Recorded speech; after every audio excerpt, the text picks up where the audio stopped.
Please stay back. What happened here? Who are you? Don't come any closer!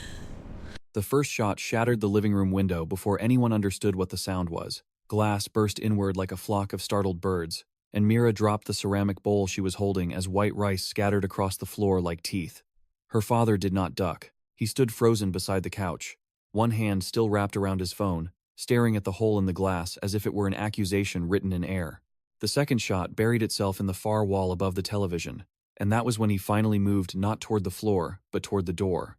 "Stay down," he told her, but he was already reaching for the knob. Mira crawled across the tiles, palms stinging with glass. She wanted to scream at him to stop. She wanted to grab his ankle and anchor him to the ground. Instead, she watched him open the door into the humid night as if he were answering a polite knock. Outside, a car engine revved and peeled away. The taillights vanished at the end of the street, swallowed by darkness, and her father stepped onto the porch in his socks, looking smaller than she had ever seen him. He did not chase them. He did not call the police. He just stood there, breathing slowly, as if the gunfire had confirmed something he had been waiting for. When he came back inside, he locked the door carefully. He did not look at the shattered window. He did not look at her. "Go to your room," he said. Mira did not move. "Who was that?" He brushed glass off the couch with the edge of his hand. "It doesn't matter. It matters to me." He finally looked at her then, and what she saw in his face was not fear. It was recognition. As if the past had finally arrived and was asking to be let in. "You shouldn't have to carry this," he said quietly. She almost laughed at the word carry, because something heavy had already dropped into her chest and settled there. The police came 20 minutes later because a neighbor had called. They took photographs and bagged the bullets from the wall. They asked questions. Her father answered with smooth indifference. Had he received threats? No. Did he have enemies? Not that he knew of. Did he recognize the vehicle? No. It was dark. His voice never trembled. He sounded like a man inconvenienced by weather. Mira watched him lie without blinking. After they left, the house felt exposed, as if the missing glass were a missing organ. Her father covered the window with plywood he found in the garage. Each hammer strike echoed too loudly. Each strike sounded like a decision. "You're not telling them something," she said. He did not turn around. "There are things you don't involve the police in." "Like what? People shooting at us?" He drove the final nail in and set the hammer down. "Go to bed." She did not sleep. She lay in the dark and listened to the house breathe. She replayed the way he had stepped outside without hesitation. He had not acted like a man surprised by violence. He had acted like a man meeting an appointment. At 2 a.m, she heard his office door open. The floorboards creaked softly as he moved. She slipped out of her room and crept down the hall. A thin strip of light cut across the carpet. She pressed her eye to the crack and saw him sitting at his desk with a stack of old photographs spread out before him. He was holding one of her mother. Mira felt something tighten in her throat. Her mother had died 3 years ago. A car accident, they had said. A drunk driver on a wet road. Mira had believed it because she had needed something solid to blame. Her father traced the edge of the photograph with his thumb. Then he pulled open the bottom drawer of his desk and removed a small black notebook she had never seen before. He flipped to the last page and wrote something down. His hand did not shake. Mira stepped back before the floorboard betrayed her. She returned to her room and lay awake until morning, her mind building shapes in the dark. At breakfast, he was composed. He made coffee, he buttered toast. The plywood over the window cast a dull shadow across the kitchen. "I'm taking you to school," he said. "You always take me to school." He met her eyes. "I know." The drive was silent, except for the hum of tires on asphalt. Mira watched his profile. The faint scar along his jaw she had never asked about. The crease between his brows that never fully relaxed. "Were you involved in something?" she asked suddenly. He did not ask what she meant. Everyone is involved in something. Something that gets people shot at. He exhaled slowly. "Drop it." She turned to the window. "Did it have to do with Mom?" The car swerved slightly before correcting. His knuckles whitened on the steering wheel. For a moment she thought he might tell her the truth just to stop the question from existing between them. Instead, he said, "Your mother's death was an accident." The word accident now sounded manufactured. When he dropped her off, he waited until she walked through the school doors before driving away. She felt the weight of his gaze even after he was gone. Classes blurred.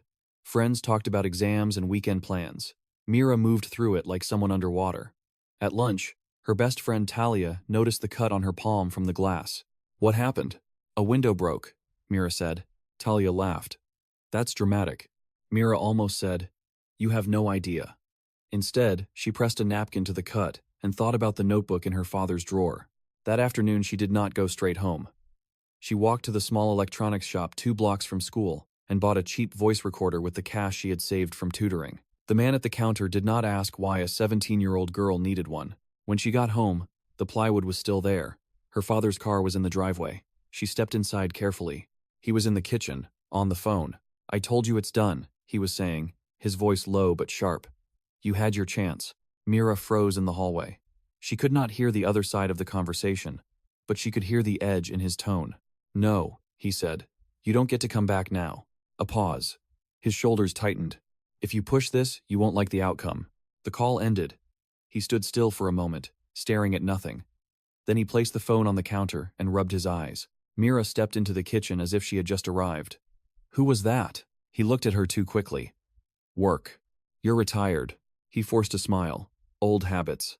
She held his gaze longer than usual. He looked away first.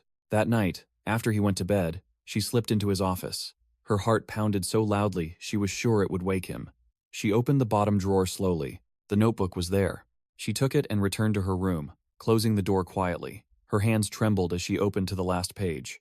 The entry from the night before was short. "They're testing the perimeter.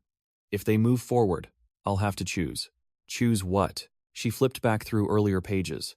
The entries were fragmented, coded almost. Names reduced to initials. Dates circled. Phrases like leverage, exposure, collateral. Her stomach twisted when she found an entry dated the week her mother died. Pressure increasing. She won't understand why silence is protection. If they threaten the family, I'll handle it. 2 days later, situation resolved. Loss unavoidable. Mira stared at the words until they blurred. Loss unavoidable. She closed the notebook and felt the room tilt. Her mother's laugh echoed in her memory. The way she had hugged Mira that morning before the accident, holding on a second too long. What had her father resolved? The next entry after the accident read, "Debt paid, but they never let you leave." A car door slammed outside. Mira jumped. She shoved the notebook under her mattress just as footsteps approached her door. Her father knocked once and entered without waiting. He studied her face. "You look pale," he said. "I'm fine." He stepped closer. "We need to talk." Her pulse thundered in her ears. "About what?" "About last night." He searched her eyes as if looking for evidence of knowledge. "You have to trust me." She almost laughed at the timing. "Trust you about what?" "That I will fix this." She thought of the phrase, "loss unavoidable." Fix what? He hesitated. "Something I should have handled years ago." "And Mom?" The word hung between them like a wire pulled tight. His expression hardened. "Don't drag her into this. She's already in it." He turned away, jaw clenched. "There are consequences to digging where you shouldn't." "Are there consequences to not telling me the truth?" He faced her again, and for a second she saw fear flicker beneath the control. "You think you want answers. You don't." She stood up, anger rising like heat. "You don't get to decide that." He looked at her as if she were no longer a child, but not yet an equal. "If they come back, you stay inside. You call me. You do not try to be brave." "They shot at our house," she said. "You don't get to talk about bravery." His hand twitched, as if resisting the urge to grab her shoulders. Instead, he said, "I'm protecting you." "From what?" He did not answer. He left the room, closing the door more gently than necessary. Mira sat on her bed, breath shallow. The notebook pressed against her back through the mattress, like a hidden wound. The following night, the car returned. This time there was no gunfire, just the slow crawl of headlights across the plywood. Mira watched from her bedroom window as the vehicle idled at the curb. She saw a silhouette in the driver's seat, waiting. Her father stepped onto the porch again, as if summoned. "Don't," she whispered, even though he could not hear her. He walked down the steps and approached the car. The window rolled down. They spoke briefly. She could not hear the words, but she saw her father's posture shift from controlled to rigid. Then the passenger door opened. A woman stepped out. Even in the dim light, Mira recognized her. It was the woman who had come to her mother's funeral and stood at the back, watching without crying. Mira had asked her father who she was. He had said, "No one." Now the woman stood inches from him, her face illuminated by the street lamp. She said something that made him flinch. Mira felt the ground drop from beneath her certainty. Her mother's accident was no longer a closed door. It was a hallway leading somewhere darker. The woman looked toward the house. For a split second, her gaze lifted to Mira's window. Mira ducked back, heart pounding. When she looked again, the car was gone. Her father remained on the sidewalk, alone. He stayed there for a long time, When he finally came inside, he did not look up the stairs. He went straight to his office and locked the door. Mira waited 5 minutes before slipping out of her room. She pressed her ear against the office door. Inside, she heard him speaking softly. "I told you I wouldn't let it touch her," he said. A pause. "I made that choice once. I won't make it again." Mira felt cold spread through her veins. Made what choice? The handle rattled suddenly. She jumped back just as the door opened. Her father stood there, eyes sharp. "How long have you been standing here?" "Not long." He studied her, measuring. "You saw her," he said. It was not a question. "Yes." He closed his eyes briefly. "Her name is Elena. Why was she at Mom's funeral?" He hesitated. "Because she was involved." "Involved how?" He looked at her as if calculating damage. "She used to work with me." "Doing what?" "Things I don't do anymore. Like getting our house shot at?" His jaw tightened. "You need to understand something. Before you were born, I made decisions that built enemies. I thought I could walk away. And you couldn't. No one walks away clean." The truth hovered just out of reach, taunting her. "Did you have something to do with Mom's accident?" she asked. His silence was louder than denial. "Answer me." He stepped closer, lowering his voice. "If I tell you, you can't unknow it." Maybe I already know. Something cracked in his composure then. Not outwardly, but in the way his shoulders sagged. "I tried to protect her," he said. "They wanted leverage. I thought if I handled it myself, if I absorbed it, they would leave you two alone. And I miscalculated." Her chest felt hollow. "What does that mean?" He looked at her as if she were both accusation and absolution. "It means I thought they would hurt me." The implication settled slowly. "They hurt her instead," Mira whispered. He did not confirm it. He did not deny it. And in that absence, everything shifted. She felt something inside her fracture, not explosively, but with a quiet, irreversible snap. "You don't get to protect me from this," she said. "You already decided once." His face went pale. "Mira, you chose something," she continued, voice trembling but steady. "You chose wrong." He reached for her, but she stepped back. Outside, in the distance, another engine revved. This time it did not drive away. The engine idled low and patient, like a pulse waiting to be felt. Mira did not look at the window. She kept her eyes on her father, watching how the sound moved through him. His jaw tightened first, then his shoulders squared, not in courage but in recognition, the way a man braces before stepping back into a fire he once lit. "Stay upstairs," he said. She laughed under her breath, the sound brittle. "You don't get to give me instructions anymore. Mira, you don't get to protect me from something you started." The engine outside cut off. Silence pressed against the plywood and seeped through the cracks in the house. Her father closed his eyes briefly, as if calculating angles and exits. When he opened them again, they were not the eyes of a father. They were the eyes of someone who had survived by anticipating loss. "If they're here for me, I can manage it," he said.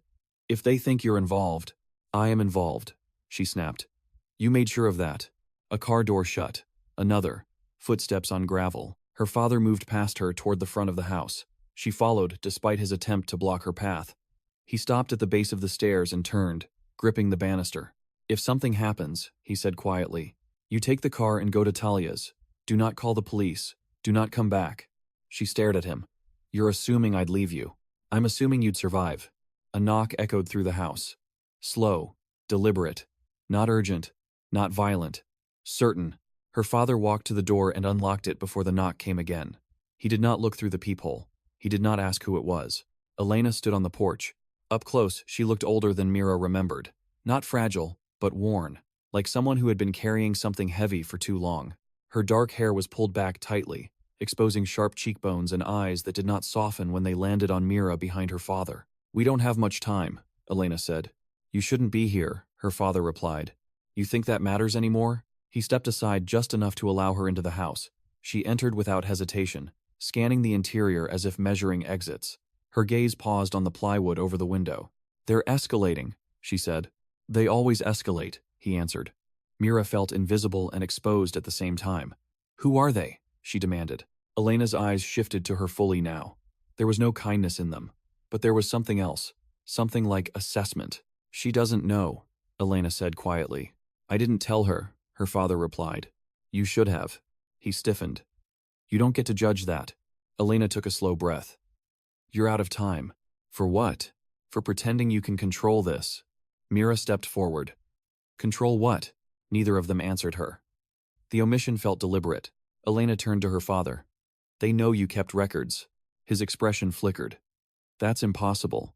They raided one of the old storage units, she continued.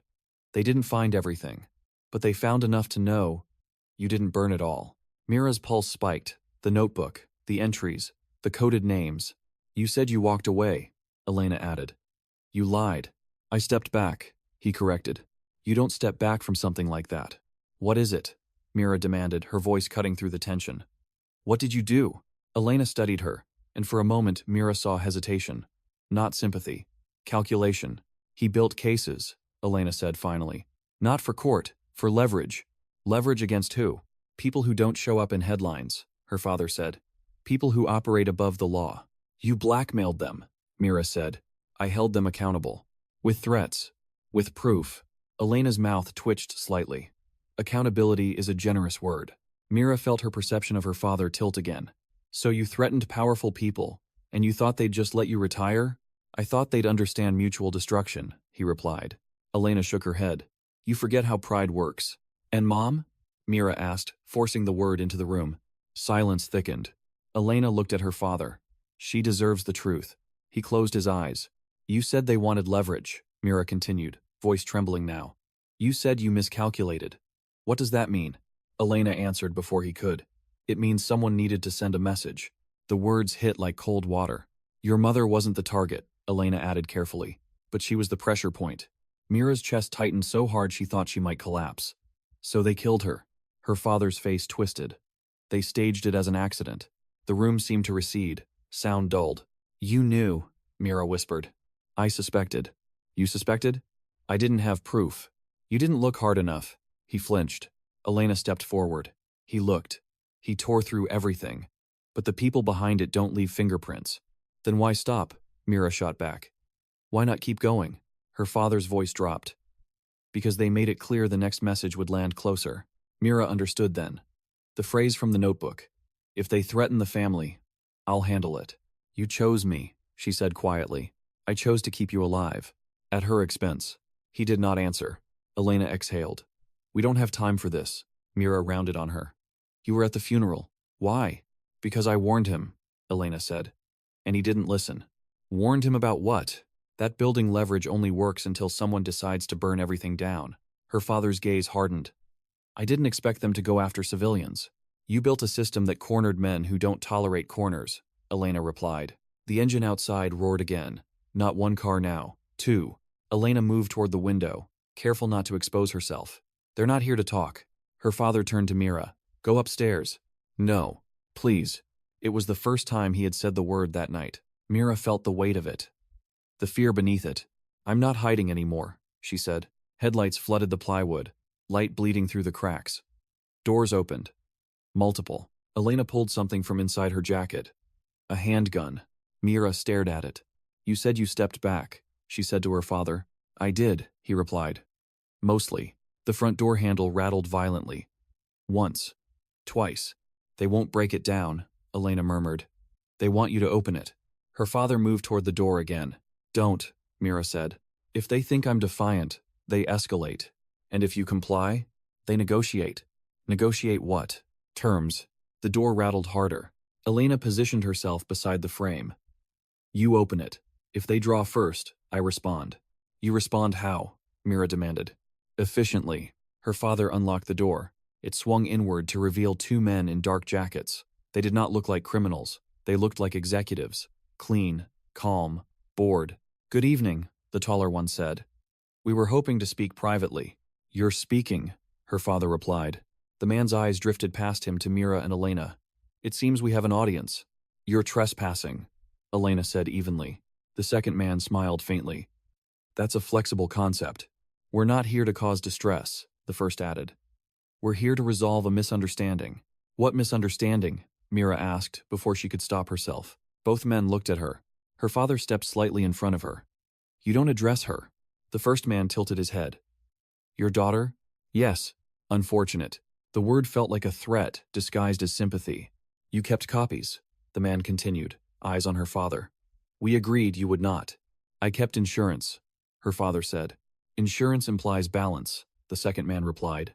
What you have is provocation, and what you did was murder, Mira said. Her father's hand tightened at his side. The taller man's gaze sharpened.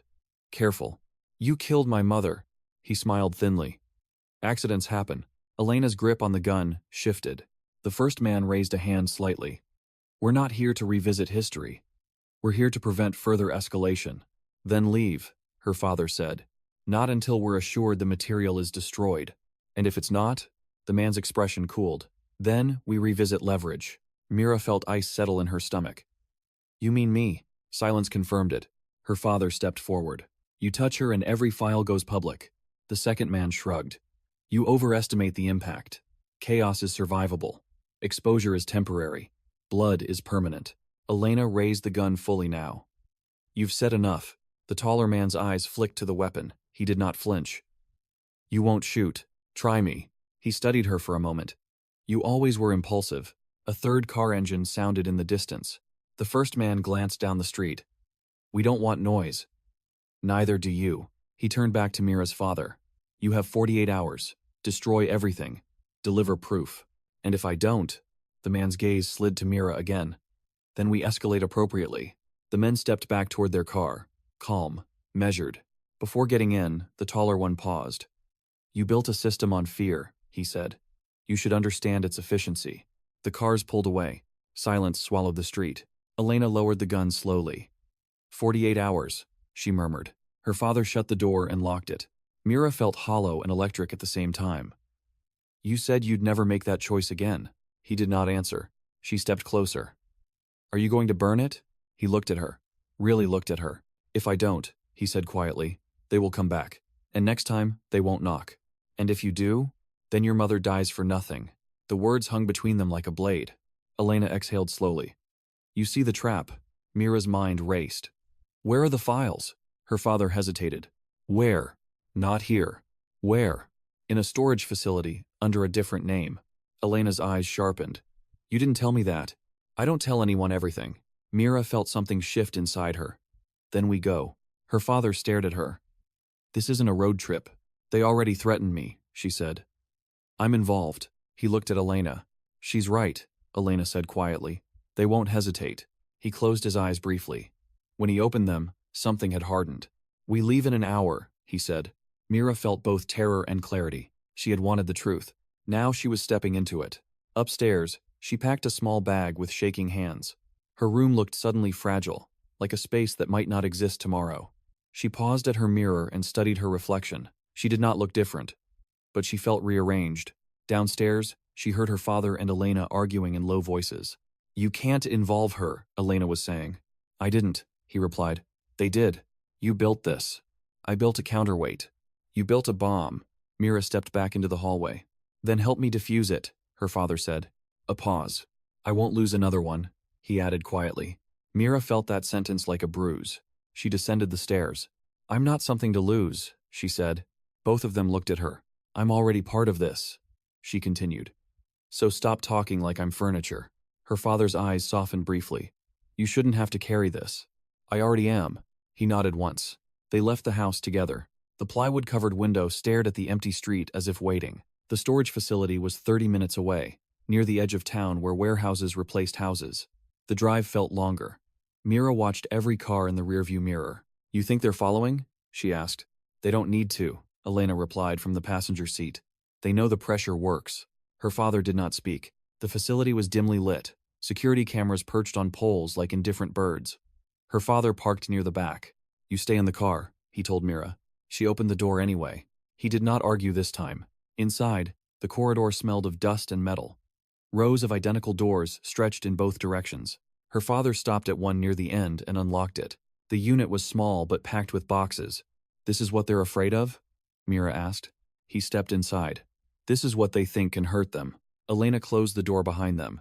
Her father opened a box and pulled out a thick folder. Photographs, bank records, contracts, names.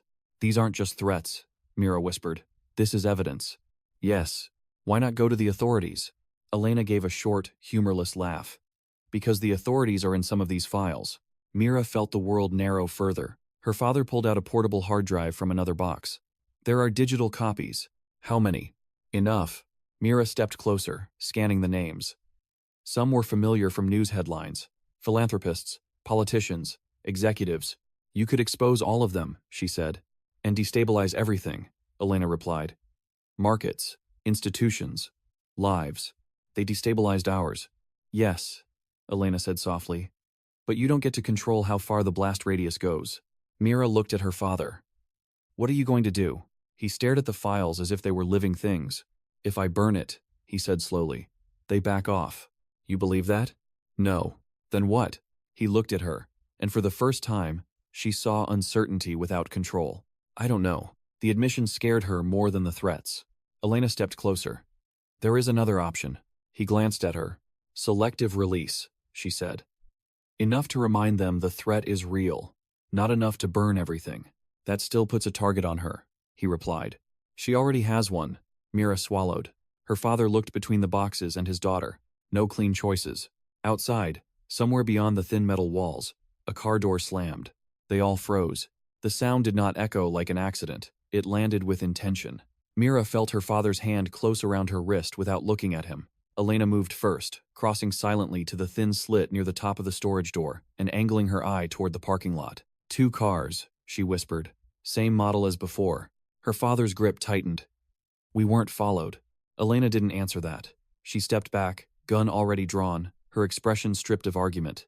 The air inside the unit felt smaller, compressed by metal walls and the weight of decisions that refused to wait. They shouldn't know this location, her father murmured. They don't need to know, Elena replied quietly. They just need to assume. Mira's pulse pounded against her ribs. Assume what? That you'd come here. A shadow passed across the gap of light beneath the storage door. Slow, deliberate, testing.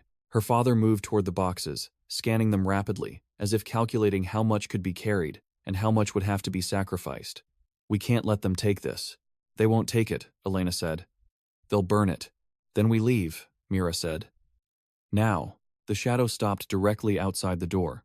A knock, not loud, not forceful, familiar in its patience. Open up, a voice called from outside.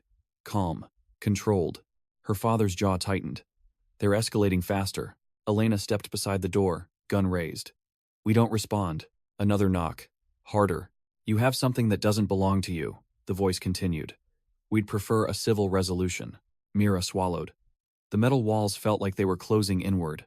Her father leaned close to her ear. When I open this door, you run left. There's an emergency exit at the end of the corridor. I'm not leaving you. You are. Not this time. He looked at her, and the argument he had prepared died behind his eyes. There was no time for control, no time for persuasion. The knock came again, this time accompanied by the metallic scrape of something against the door. They'll force it, Elena said. We don't have many seconds. Her father's gaze flicked to the hard drive in his hand, then to the stacks of files, then back to Mira. He made a choice. He shoved the hard drive into Mira's bag. Her breath caught. What are you doing? If something happens, he said quietly. This is leverage. You said no more leverage. I said no more miscalculations. The door handle twisted violently. The metal rattled under pressure. Elena exhaled slowly.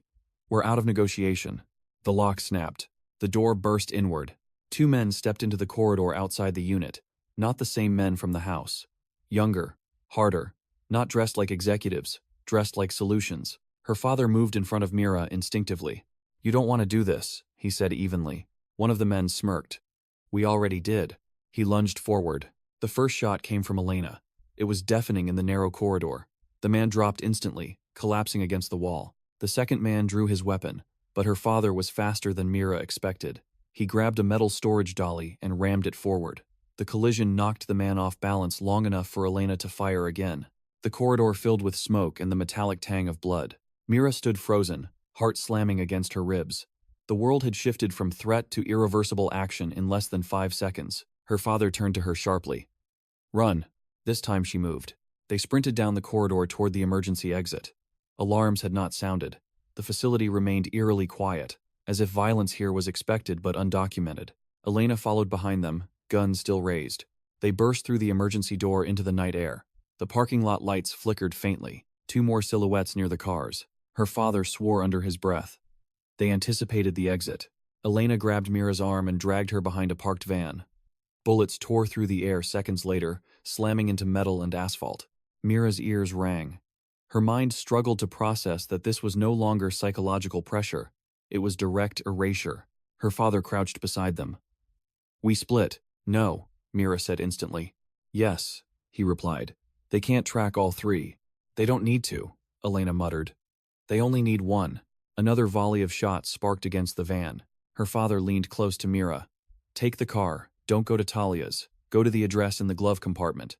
"What address?" "You'll see." "And you?" "I'll draw them away." She grabbed his jacket. "You promised no more sacrifices." His eyes held hers. "This isn't sacrifice. This is redirection. That's what you said about Mom." The words landed harder than any bullet. He flinched. Another shot shattered the van's side mirror. Elena's voice cut through. "We don't have time." Her father looked at Mira. Something fractured behind his control. "I cannot lose you." "Then don't," she whispered. A decision flickered across his face. "Fine," he said abruptly. "We move together." Elena glanced at him sharply, but didn't argue. They darted from behind the van toward their car. Shots followed. Mira felt heat graze her arm, but didn't look back. Her father fumbled the keys, hands slick with adrenaline. The engine roared to life just as another bullet cracked the windshield. They sped out of the parking lot, tires screaming against asphalt. Mira twisted in her seat, watching the facility shrink behind them. One of the other cars lurched into pursuit. "They won't stop now," Elena said. "They were never going to," her father replied. Mira's breathing came in shallow bursts. "You said 48 hours.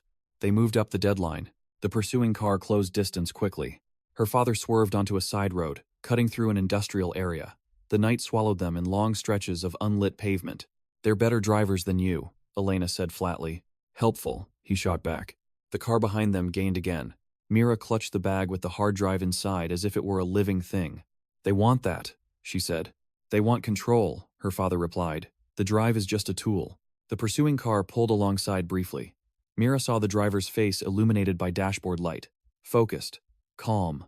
A gun appeared from the passenger window. "Down!" Elena shouted. The shot shattered the rear window. Glass sprayed across the back seat. Her father jerked the wheel, sideswiping the other car. Metal screamed. Both vehicles swerved violently. The pursuing car spun out briefly but recovered. Her father veered onto a narrow road, flanked by abandoned warehouses. "You're running out of options," Elena said. "I know." Mira looked at him. His jaw was clenched so tightly she thought it might crack. "Give it to them," she said suddenly. Both adults looked at her. "Give them the drive," she continued. "Throw it out. Let them chase it." "And then what?" her father demanded. "Then we live." Elena's gaze lingered on Mira for a second. "It's not that simple." "It never is," Mira replied. The pursuing car edged closer again. Her father's eyes flicked to her bag. "You're asking me to erase everything," he said. "I'm asking you to choose me." The words landed heavy. He swerved sharply into a tight alley between two buildings. The pursuing car overshot briefly before reversing. Her father killed the headlights. The alley swallowed them in darkness. "Out," he whispered. They slipped from the car and pressed themselves against the cold brick wall. The other car rolled slowly past the alley entrance, headlights scanning. Mira held her breath. The engine idled, then moved on. Silence. Her father exhaled shakily. Elena looked at him. "We can't keep running blind." He nodded. Mira opened her bag and pulled out the hard drive. It felt heavier than before. "You said no more miscalculations," she reminded him softly. He stared at the drive as if it were a mirror reflecting every decision he had ever justified. "They killed her," he said quietly. "If I let this go, they win." "They already won," Mira whispered. "They took her." The truth in that statement seemed to drain something from him. Elena stepped closer. "This isn't about winning anymore. It's about survival." He looked between them. Then, slowly, he reached for the drive. Mira's fingers resisted instinctively before letting go. He stepped out of the alley, walked to the street corner, and hurled the hard drive as far as he could into the darkness between buildings. It clattered against concrete and disappeared. For a moment, no one moved. Then, headlights reappeared at the end of the road. The pursuing car slowed near where the drive had landed. Doors opened. Her father grabbed Mira's hand. Now, they slipped deeper into the maze of alleys, moving fast and silent. Mira did not look back. After several minutes of weaving through dark corridors and abandoned lots, they reached a main road. Elena flagged down a passing truck with her gun discreetly visible at her side. The driver did not argue when told to drive. They climbed into the back seat of the truck. Only then did Mira's legs begin to shake uncontrollably. Her father wrapped an arm around her shoulders. She did not pull away. You gave up your leverage, she said quietly. He nodded once. They won't believe that was all of it, Elena added. They'll assume copies. I don't have copies, he replied. You always have copies, she said. He did not respond. Mira leaned her head back against the seat. The night air through the cracked window smelled like oil and distant rain. What was the address in the glove compartment? She asked. He closed his eyes briefly. A safe house. Whose? He hesitated. An old contact. Elena looked at him sharply. You're still in deeper than you admit. I'm not, he said quietly. But I know where the doors are. And how many doors have you closed behind you? She asked. He did not answer. Mira stared at the passing streetlights, feeling something inside her shift again. He had thrown away the hard drive. He had chosen her. But the cost of that choice was not clear yet. It was floating somewhere ahead of them, waiting. You can't fix this by surrendering pieces, Elena said softly. They don't operate on mercy. I know. Then what's the plan? He looked out into the dark. I stop running. Mira's chest tightened. What does that mean? It means I go to them. No, she said instantly. He looked at her. They want me contained. If I offer myself, they leave you out of it. You don't know that. I know how they think. Elena's voice hardened. You think sacrificing yourself repairs this? That it resets the board? It buys time. At what cost? He met her Gaza. Mina. Mira felt the familiar cold of a decision forming without her consent. You don't get to decide that alone, she said. He looked tired for the first time. Not physically. Structurally. I've been deciding alone for too long, he admitted quietly. The truck rolled through the outskirts of town. Dawn began to bleed faintly into the horizon. Mira realized that everything had changed in a single night. The house with the plywood window might as well have belonged to someone else now. You said you miscalculated once, she said. Don't do it again. He looked at her, and for a moment, she saw the father beneath the strategist. I won't, he said, but the promise felt fragile. The truck slowed as they approached a quiet residential street. Elena leaned forward. We're not done. I know, her father replied. Mira felt it too. The tension had not resolved. It had shifted. The blast radius had not shrunk. It had widened, and somewhere, in the dark spaces between buildings, men were picking up fragments of a shattered hard drive and recalculating their next move.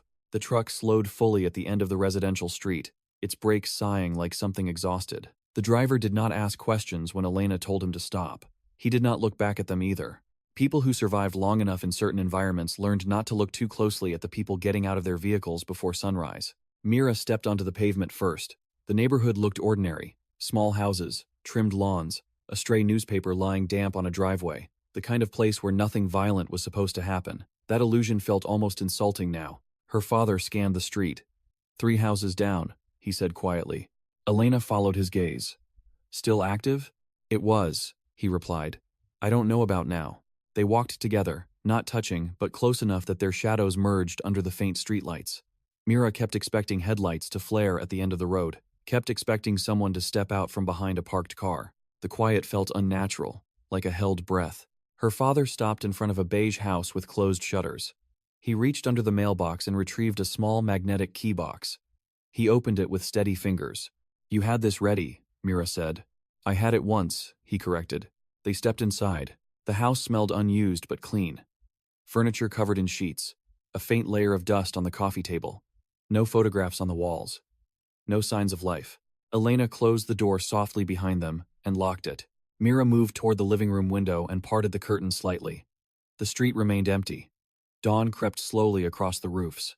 Her father stood in the center of the room as if recalibrating his existence. This won't hold long, Elena said. They'll sweep properties tied to you. It's not tied, he replied. She gave him a look that implied nothing was ever truly untied. Mira turned from the window. You threw away the drive. Yes. They'll assume copies. I don't have copies. Elena crossed her arms. You always did. He shook his head slowly. I burned the rest 2 years ago. Mira watched him carefully. Why? He hesitated before answering. Because I thought distance would make us invisible. And it didn't. No. Silence settled into the room, thick but not peaceful. Elena moved into the kitchen, opening drawers and cabinets as if inventorying resources. We need food. Phones are compromised. Vehicles are compromised. We assume everything is compromised. Her father nodded.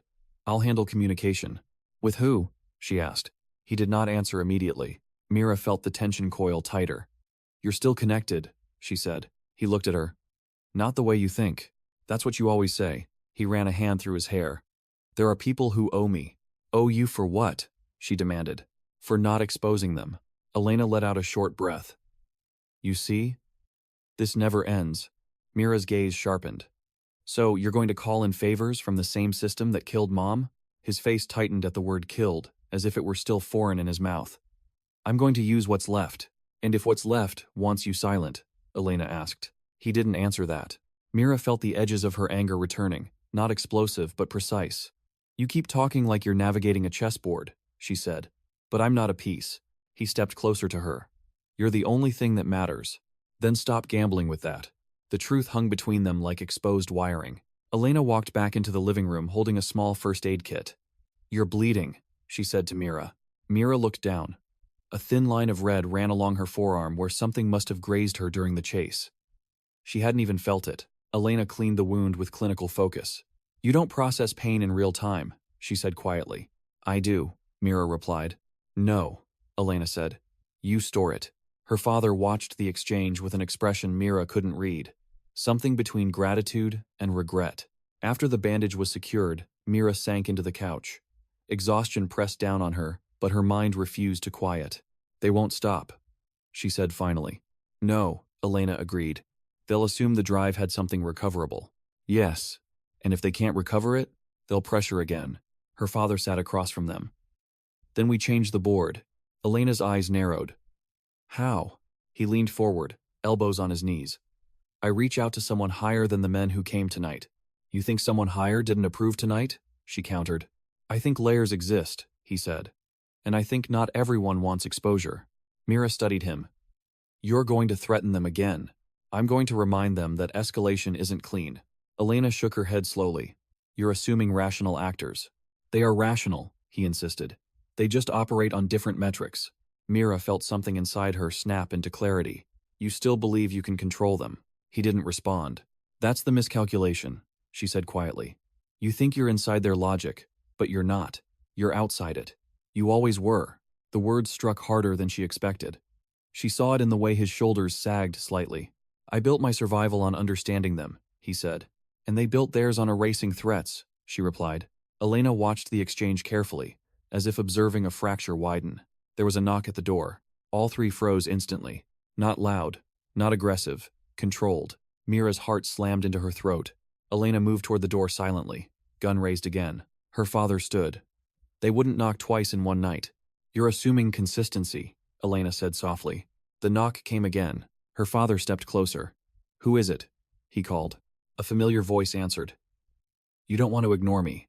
Elena's eyes flicked to him sharply. He exhaled. "It's Marcus." "Marcus who?" Mira whispered. "Old contact," he replied. Elena did not lower the gun. "If he's here, he's been watching." Her father unlocked the door cautiously. Marcus stood outside in a tailored coat, looking completely out of place in the quiet suburban dawn. Mid-50s, clean-cut, calm.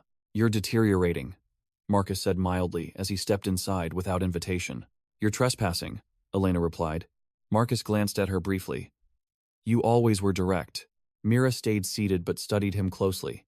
He didn't look like a man who sent shooters. He looked like a man who authorized them. "You've made noise," Marcus said to her father. "Noise attracts attention." "They escalated," her father replied. Marcus nodded slightly. "Because you never closed the loop. I burned everything. You burned what you could access." Mira's pulse quickened. "There's more?" Marcus looked at her now, fully assessing. "You must be Mira."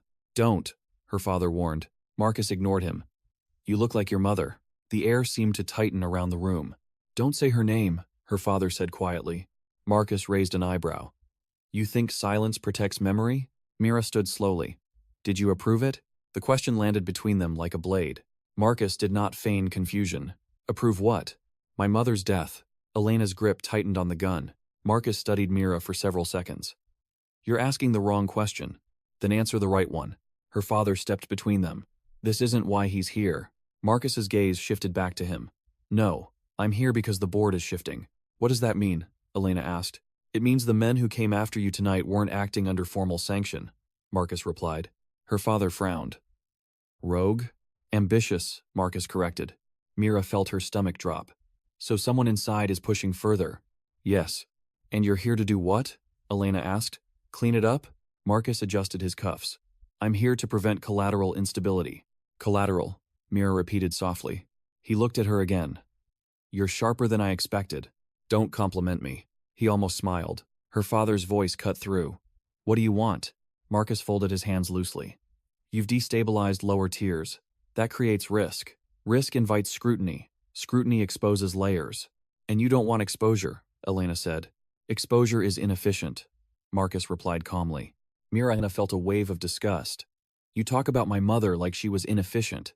Marcus's expression did not change. Her death was not sanctioned. Her father stiffened. That's not what you said. 3 years ago. Marcus tilted his head slightly. 3 years ago, emotions were high. So it wasn't approved? Mira pressed. It was not ordered, Marcus said carefully. It was tolerated. The distinction felt obscene. Her father's jaw tightened. You knew. I was informed after the fact, Marcus replied. The message was delivered. Mira's hands trembled. And you did nothing. Marcus met her gaze without blinking. Systems are preserved through balance. Elena stepped closer. If you're here to justify murder, leave. Marcus glanced at her briefly. I'm here because the balance is tilting again. Her father crossed his arms. What are you offering? Containment. At what price? Marcus looked at Mira again. Distance. Mira felt the word like a threat. From who? From him, Marcus replied evenly. Silence slammed into the room. Her father's face went pale. No, Marcus continued calmly. You step out of the grid, permanently. You disappear under supervision. The lower tiers lose their target. Your daughter remains untouched. You're asking him to surrender, Elena said. I'm offering insulation, Marcus corrected. Mira looked at her father. You said you'd stop deciding alone. He looked torn in a way she had never seen. Control had abandoned him. If I go, he said slowly, they leave you alone. Marcus nodded. Formally. Formally? Elena echoed. Marcus did not elaborate. Mira felt the trap forming again. No clean choices, only trade-offs. And if he refuses? She asked. Marcus's expression hardened slightly. Then the ambitious ones continue testing boundaries. Her father stepped closer to Mira. I can handle being erased. You don't know that, she said. I know I can't watch this repeat. You think leaving fixes it? She demanded. Or does it just make it easier for them? Marcus's voice cut in smoothly. The alternative is escalation.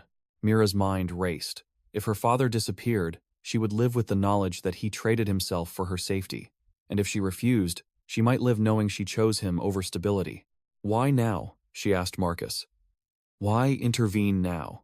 Because rogue ambition threatens structure, he replied, and structure protects us all. Not my mother, she said. Marcus did not respond. Her father looked at her, eyes searching. If I go, they won't come back. You don't know that. I know it's the only card left. Elena stepped between them. You surrender. You lose leverage permanently. I already threw it away, he said. No, she replied. You shifted it. Mira realized something then. They'll monitor you, she said to her father. If you go with him, you're not disappearing. You're being contained. Marcus inclined his head slightly. Contained individuals cannot escalate. Or defend, Elena added. Her father closed his eyes briefly. I won't let them use you as bait, he said to Mira. I'm not bait, she shot back. I'm not something you trade. Marcus watched the exchange carefully, as if evaluating probabilities. You have until tonight, he said finally. After that, I cannot guarantee restraint. And you expect us to trust you? Elena asked. I expect you to recognize patterns, Marcus replied calmly. He turned toward the door. If he agrees, Marcus added without looking back. Call the number you know. He left without another word. The door closed softly behind him. Silence flooded the house again, but this time it felt heavier, more permanent. Mira turned to her father slowly. You're considering it. He did not deny it. Elena exhaled sharply. You disappear. They consolidate. You become a ghost under their thumb. I become a shield, he said quietly. Mira felt anger and fear collide inside her. You don't get to decide that. He looked at her, something breaking behind his eyes. If I stay, you remain a target. If you go, I remain their leverage. The truth hung raw between them. No clean exits, only reshaped traps. Outside, daylight fully claimed the street. Inside, the choice pressed closer, and none of them could pretend the night had ended. The light outside felt dishonest, too soft, too ordinary. Mira stood in the center of the living room and realized that whatever choice was made today would not restore anything. It would only redistribute damage. Her father sank slowly into a chair as if gravity had increased. Elena remained standing, arms folded, watching him the way one watches someone considering stepping off a ledge. "You know what they're offering," Elena said quietly. "It's not freedom." "I know," he replied. "It's a cage with better furniture." "I know." Mira felt something in her chest constrict. "Then why are you even thinking about it?" He looked up at her, and for the first time since the shooting at the storage facility, he looked older. Not physically older, structurally worn. "Because I miscalculated once," he said, "and someone else paid for it." "You didn't miscalculate," she said, voice unsteady. "You chose." He flinched at that. "You chose leverage over peace," she continued. "You chose pressure over distance. You chose to believe you could control men who don't answer to anything." Elena's gaze shifted briefly toward Mira, almost approvingly. "And Mom died," Mira finished. The words did not echo. They absorbed. Her father leaned forward, elbows on his knees. "You think I don't replay that every day?" "I think you replay it as a strategy error," she said, "not as grief." Silence tightened between them. Elena moved to the window, keeping watch but not interrupting. Her father looked at Mira steadily. "You want me to stay?" "Yes." "You want me to fight?" "No." He blinked at that. "I want you to stop thinking this is a war you can win," she said. "It's not about winning. It's not about surviving either," she shot back. "It's about control. You can't stand not controlling the outcome." He opened his mouth to argue, then closed it. Mira stepped closer. "If you go with him, you're still playing their game. You're just changing roles." "And if I don't go?" he asked quietly. "Then we live with risk," she said. "Not illusion." Elena exhaled softly. "She's right." He glanced at her sharply. "You think surrender stabilizes things," Elena continued. "It stabilizes their narrative, not reality." "They offered containment," he replied. "They offered supervision," she corrected. He rubbed his face with both hands, something uncharacteristically human in the gesture. "You don't understand what they can do." Mira's voice dropped. "I understand what they already did." That ended the argument he hadn't fully spoken. The clock on the wall ticked. Morning expanded. "What happens if you refuse?" Mira asked. He considered that carefully. Marcus pulls back formal restraint. The ambitious ones push harder. Meaning? More pressure. More testing. Ami. Yes. The word landed heavy but not unexpected. She inhaled slowly. "Then we stop running." He looked at her sharply. "That's reckless." "No," she replied. "It's honest." Elena's eyes narrowed thoughtfully. "Explain." Mira felt her heartbeat steady in a strange way. "They operate on silence, on fear, on the assumption that targets hide. That leverage isolates. If we stop isolating, the equation shifts." Her father frowned. "Public exposure destabilizes everything." "Not full exposure," she said. "Selective, controlled, but not hidden." Elena tilted her head slightly. "You're suggesting visibility as protection." "Yes." Her father shook his head immediately. "That drags you into it publicly." "I'm already in it," she replied, "privately and dangerously." He stood abruptly. "You're 17, and they pointed guns at me." The statement settled like stone. He paced once across the room. "You think public attention shields you? It also paints a target." "Only if I'm alone," she said. Elena's gaze sharpened. "If she becomes untouchable through narrative," lower tiers hesitate. Her father stopped pacing. "Narratives collapse." "Not when they spread," Elena replied. Mira felt something align inside her. "You built files," she said to her father. "Evidence, names, transactions. You treated them like weapons. What if they become light instead?" He stared at her as if seeing her differently. "You wanted accountability," she continued. "You just used the wrong method." "And what method do you suggest?" he asked quietly. "Transparency," she answered. "Not threat." Elena crossed her arms more tightly. "That's not a small pivot." "It's not," Mira agreed. "But it changes the game." Her father's expression hardened slightly. "You think they won't retaliate publicly?" "They can't retaliate the same way," she replied. "Not without confirming what they deny." He exhaled slowly. "You're asking me to expose everything. I'm asking you to stop hoarding it." Elena looked between them. "If we do this, there's no more private negotiation." "There shouldn't be," Mira said. Her father's jaw tightened. "You don't understand the ripple." "I understand the rot," she replied. Silence again. Outside, a dog barked somewhere down the street. Ordinary life continued. Indifferent. Her father finally spoke. If I call Marcus and refuse, we escalate immediately. Then don't call, Mira said. Elena's eyebrows lifted slightly. Her father stared at her. You think ignoring him makes this disappear? No, she said. I think refusing to answer on his terms changes his leverage. He studied her for a long moment. You're asking me to step into daylight? Yes. He laughed once, hollow. You think daylight protects. I think it complicates. Elena nodded faintly. Complication slows systems. Her father looked at her. And if they come again? Not with warnings. Mira swallowed. Then we don't handle it alone. He looked unconvinced. You said you didn't go to authorities because they're inside the system, she continued. Fine. But there are journalists, investigators, people outside formal structures. Who would love a story? Elena added. And hate the fallout, her father countered. Mira met his gaze steadily.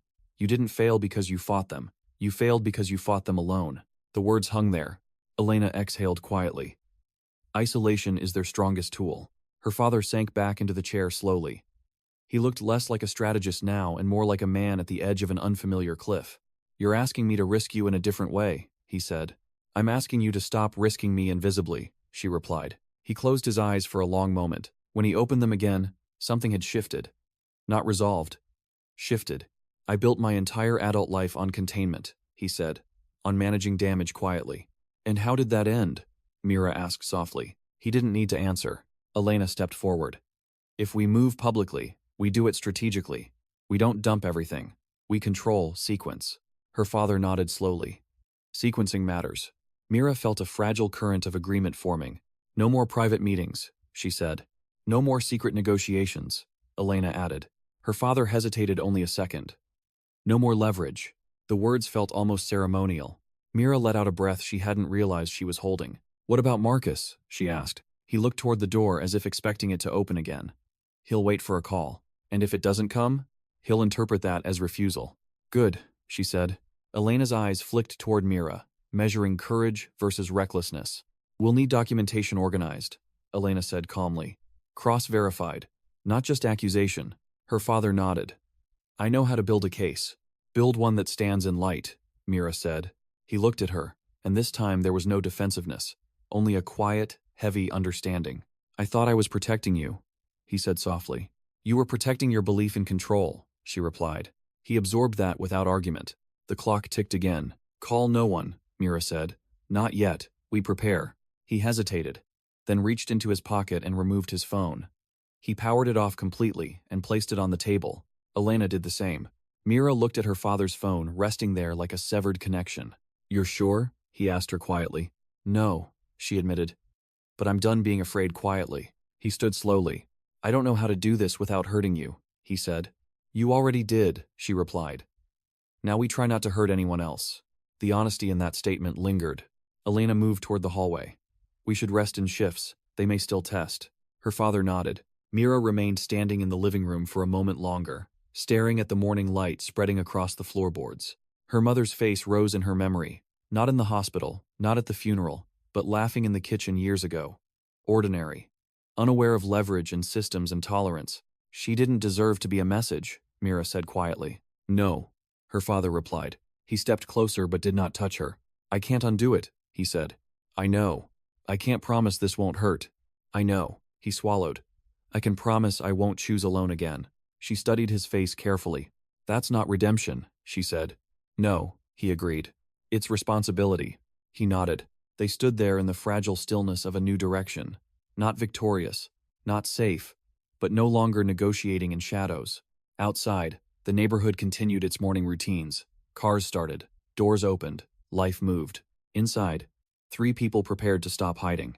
There was no relief, no clean resolution, only consequence redistributed in a different shape.